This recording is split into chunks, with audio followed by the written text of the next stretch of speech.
Friends, వాళ్ళ విజయనగరం జిల్లా భోగాపురం పరిసరాల్లో తెలుగుదేశం జనసేన సంయుక్తంగా నిర్వహించినటువంటి భారీ బహిరంగ సభ నిజానికి తెలుగుదేశం పార్టీ యావత్తు లోకేష్కి పట్టం కట్టడానికి పట్టాభిషేక కార్యక్రమంగా ప్రతి ఒక్కరూ పేర్కొంటున్నారు. తెలుగుదేశంకి సంబంధించిన పచ్చ మీడియా ఇదే విషయాన్ని స్పష్టంగా వెల్లడించింది. అంటే పార్టీకి సంబంధించి పూర్తిగా అన్ని శాఖలు కానీ అన్ని అంశాలు కానీ ఇకపైన లోకేష్ నిర్వహిస్తారు, చేపడతారు అన్నది ఈ సభ ద్వారా ఆ పార్టీ అధినేత చంద్రబాబు చెప్పదలుచుకున్నటువంటి విషయం. కానీ లోకేష్ ఒంటరిగా ఈ కార్యక్రమాన్ని నిర్వహించగలరా? ఇంత భారీ బాధ్యతలను తలకెత్తుకోగలరా? ఇప్పటికిప్పుడు ఆయన పైన ఈ రకమైన బరువు బాధ్యతలు పెడితే ఏ రకంగా ఫలితాలు వస్తాయి? అందువల్ల ఆయనకు తోడుగా ఆయన్ని అనుసరించి పోయేలా జనసేన అధినేతను జోడించారు, జత చేశారు. అంటే ముఖ్యంగా ఇక్కడ చెప్పుకోవాల్సింది, చంద్రబాబు పూర్తిగా రాజకీయ సన్యాసం చేశారంటే కాదు, చేయటం కాదు. కానీ పూర్తిగా కాకపోయినా సుమారు 90% అంశాలన్నిటినీ కూడా లోకేష్ చేతిలో పెట్టారు. ఇకపైన ఆయనే పార్టీ వ్యవహారాలన్నింటినీ చక్కదిద్దుతారు.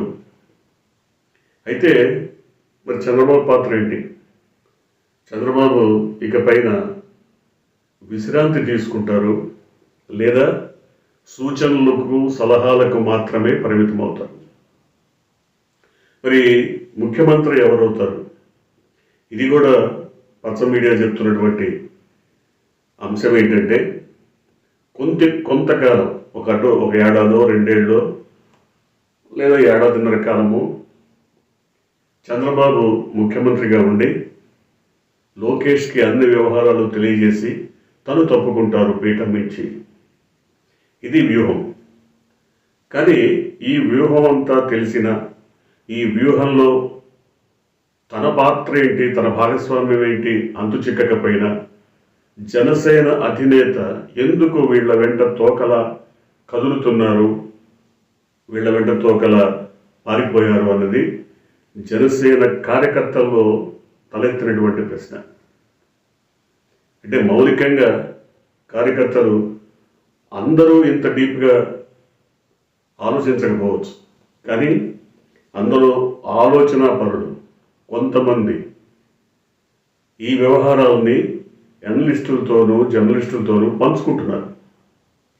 ఏంటి, ఎందుకని జనసేన అధినేత ఒక తోక పార్టీగా మారిపోయారు? ఇవాళ ఇక్కడ జరిగినటువంటి భోగాపురం పరిసరాల్లో జరిగినటువంటి సభలో చంద్రబాబు సహా, చంద్రబాబు కానీ, లోకేష్ కానీ, బాలకృష్ణ కానీ, పవన్ కళ్యాణ్ని పదే పదే పదే ప్రస్తావించారు ఆయన పేరుని. అనేక రకాలుగా కీర్తిస్తూ ప్రశంసలతో ముంచెత్తారు. కారణం, భవిష్యత్తు రాజకీయాల్లో జనసేన అధినేత క్రౌడ్ పుల్లర్గా ఉంటే ప్రభుత్వాధినేతగా లోకేష్ కొనసాగాలి. ఇది వ్యూహం, ఇది ఎత్తుగడ. కానీ ఇది ఎంతకాలం సాగుతుంది? ఇలాంటి అరమరికలు లేని పొత్తు ఎంతకాలం కొనసాగుతుంది అన్నది ప్రశ్న. ఇవాళ జరిగిన సభలో అనేక రకాల అంశాలను ముచ్చటించారు. పవన్ కళ్యాణ్ కూడా ప్రసంగించారు. కానీ ఆయన చర్మిత చరణంలో గతంలో పేర్కొన్నటువంటి ఆయన వారాహి యాత్రపై నుంచి చేసిన ప్రసంగాల్లోని ప్రసంగ పాఠాలను, భాగాలను మాత్రమే మరొక్కసారి పునరుద్ఘాటించారు, వాటినే ప్రస్తావించారు. వాలంటీర్ల పైన కానీ, లేదా ఇతరత్ర జగన్మోహన్ రెడ్డి పైన, లేదా వైసీపీ పైన, వ్యక్తిగతంగా జగన్మోహన్ రెడ్డి పైన తనకు కోపం లేదంటూనే అనేక రకాలుగా తన అక్కసును ప్రదర్శించారు. చంద్రబాబు యథావిధిగా తన ప్రసంగాన్ని, సుదీర్ఘమైనటువంటి ప్రసంగంలో చాలా రకాల విషయాలు ప్రస్తావిస్తూ ఇప్పుడున్నటువంటి సంక్షేమ కార్యక్రమాలను మరింతగా పెంచి ప్రజలకు అందిస్తామని చెప్పారు. కానీ ఒక క్లారిటీ ఇవ్వలేదు. ఇప్పుడు ఈ సంక్షేమ కార్యక్రమాలు ఇస్తుండటం వల్లనే మరి ఆంధ్రప్రదేశ్ ఒక వెనిజులా అయిపోయింది, శ్రీలంక అయిపోయింది, మరొకటి అయిపోయింది, పాకిస్తాన్ అయిపోయింది అని చెప్పినటువంటి టీడీపీ అధినేత ఇవాళ అంతకు మించి ఇస్తాను అంటే ఎలా నమ్మాలి?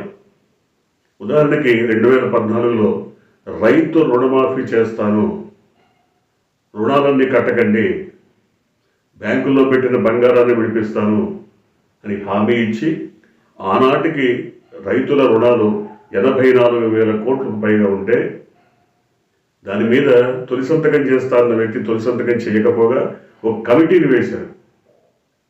ఆ మొత్తం రుణాలను తగ్గించి మనం ఎంత ఇవ్వచ్చు అని చెప్పడానికి 1-2 కమిటీలు వేసి చివరికి 25,000 కోట్లు ఇవ్వాలని ప్రతిపాదించి దాంట్లో మిగిలిన 3-4 ఏళ్ళకి 15,000 కోట్లే ఇచ్చి చేతులు దులుపుకొని వెళ్ళిపోయారు. సో ఇటువంటి పరిస్థితుల్లో ఆయన వాళ్ళు కొత్తగా ఇస్తున్నటువంటి హామీలని ఎలా నమ్మాలి? ఎవరు నమ్ముతారు? చాలామంది ఈ రకమైనటువంటి, ఎందుకంటే ఆయన 1-2 సార్లు 3 సార్లు నమ్మకం కోల్పోయినటువంటి వ్యక్తి ఇప్పుడు మరొకసారి జనం ముందుకు వచ్చి అంతకు మించి ఇస్తాను, ఆడపిల్లలకి 18 ఏళ్ళు నిండితే నెలకి ఒక 2,500 ఎంతో ఇస్తాను. ఎక్కడి నుంచి ఇస్తారు? ఎంతమంది ఉన్నారు జనాభాలో? దాదాపు 49-50% మహిళలు ఉన్నారు. దాంట్లో అందరూ ఎలిజిబులే.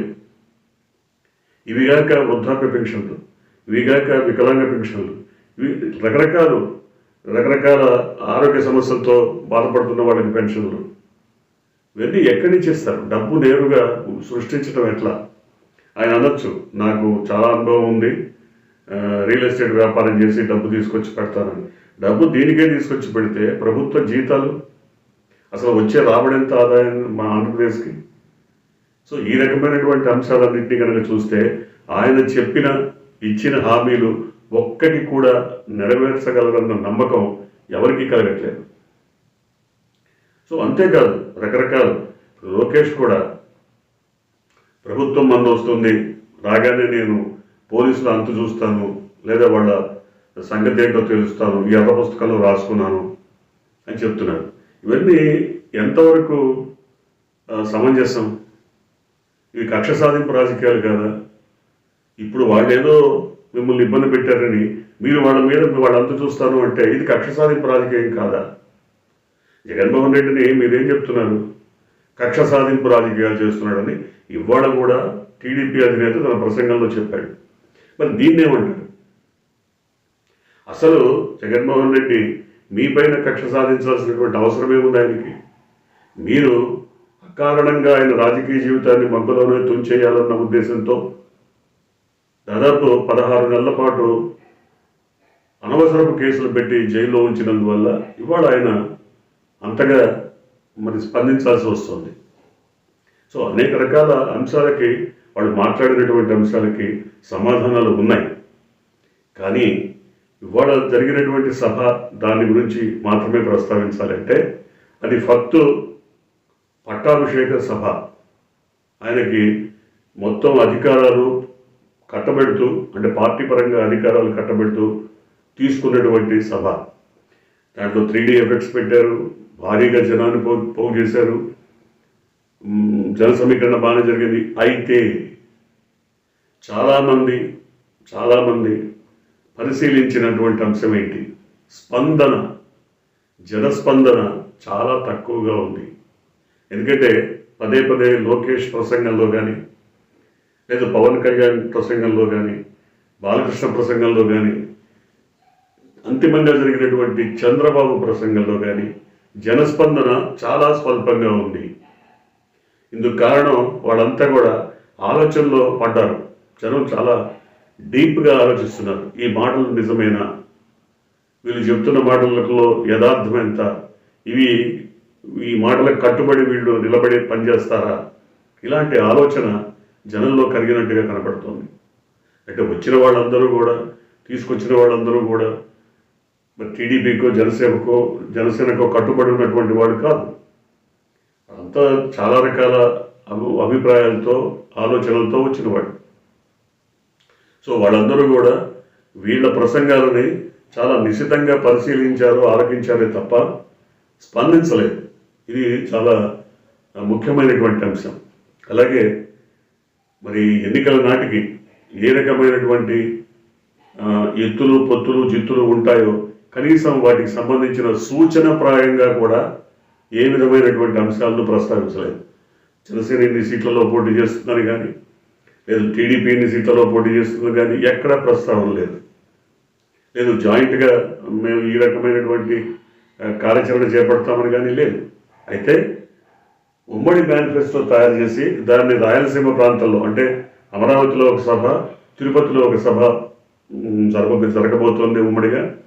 దాదాపుగా తిరుపతి సభలో ఉమ్మడి మేనిఫెస్టోని ప్రకటిస్తామని చంద్రబాబు చెప్పారు. అంటే ఉమ్మడి మేనిఫెస్టోకి సంబంధించినటువంటి అంశాలను కొన్నింటినీ మరి పవన్ కళ్యాణ్ ప్రస్తావించారు, చంద్రబాబు కూడా ప్రస్తావించారు.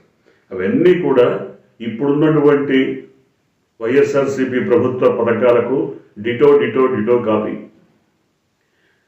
అమ్మఒడికి బదులు అమ్మకు వందనం, వీళ్ళు 15,000 ఏడాదికి ఇస్తే మేము 20,000 ఇస్తాము, వీళ్ళు ఒక పిల్లగాడికి ఇస్తే మేము ఇంట్లో ముగ్గురు ఉంటే ముగ్గురికి ఇస్తాం. ఇట్లా వాటి కాపీ పేస్ట్ పథకాలు తప్ప కొత్తగా వీళ్ళు ఆలోచించి చేసినటువంటి పథకాలు ఎక్కడ కనబడలేదు.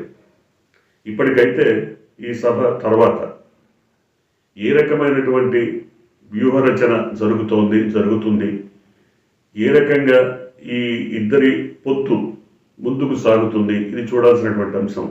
ముఖ్యంగా జనసేన కేడరు లేదా కీలకమైనటువంటి కార్యకర్తలు, నాయక శ్రేణి కోరుకున్నట్టుగా అధికారంలో భాగస్వామ్యం ఉంటుందా ఆ విషయాన్ని కూడా ప్రస్తావించలేదు. ఎందుకంటే ఈ సభలో ప్రస్తావించి ఉండొచ్చు, 2 ఏళ్ళు పవన్ కళ్యాణ్ ముఖ్యమంత్రిగా ఉంటారని, లేదా ఉప ముఖ్యమంత్రి పోస్ట్ ఇస్తామని, లేదా ఇతరత్ర క్యాబినెట్లో సీట్లు పంచుకుంటామని చెప్పుండొచ్చు. కానీ అవన్నీ లేదు. కానీ లోకేష్ ఇంటర్వ్యూలని క్యారీ చేసినటువంటి ఎల్లో మీడియా మాత్రం దాదాపు 150 స్థానాలకు పైగా తెలుగుదేశం పోటీ చేస్తుందని చెప్పారు. అంటే మిగిలినవన్నీ 25 సీట్లు. దాంట్లో కూడా జనసేనకు 20 వరకు ఇవ్వచ్చు అనేది మనం మొదటి నుంచి డే 1 నుంచి చెప్తున్నాం, ఇప్పుడు కూడా చెప్తున్నాం. 20 నుంచి 25 మంచిగానే ఇస్తారు, అంతకంటే ఇవ్వరు. వాటిల్లో 1, 2 గెలిస్తే గెలవచ్చు, లేకపోతే ఉండొచ్చు. సో ఈ రకమైన పరిస్థితుల నేపథ్యంలో జగన్మోహన్ రెడ్డిని టార్గెట్ చేస్తూ ఏర్పాటు చేసినటువంటి సభలో లోకేష్కి పట్టాభిషేకం జరిగింది. పార్టీ పరంగా ఇక ముందు వ్యవహారాలన్నీ ఆయనే చక్కదిద్దుతారు అన్నది నర్మగర్భంగా చెప్పినా లేదా పరోక్షంగా చెప్పినా జరిగినటువంటి సభ పూర్వపరాలను పరిశీలిస్తే అర్థమైపోతుంది. చంద్రబాబు కుటుంబ సభ్యులందరూ కూడా ఈ సభకు హాజరయ్యారు. వారందరి ఉమ్మడి అభిప్రాయం, ఉమ్మడి ఏకైక లక్ష్యం లోకేష్కి పట్టం కట్టడం, ఈ పట్టాభిషేక సభను గ్రాండ్గా సక్సెస్ చేయటం. ఇది ఈ సభ ద్వారా వెల్లడైనటువంటి అంశం.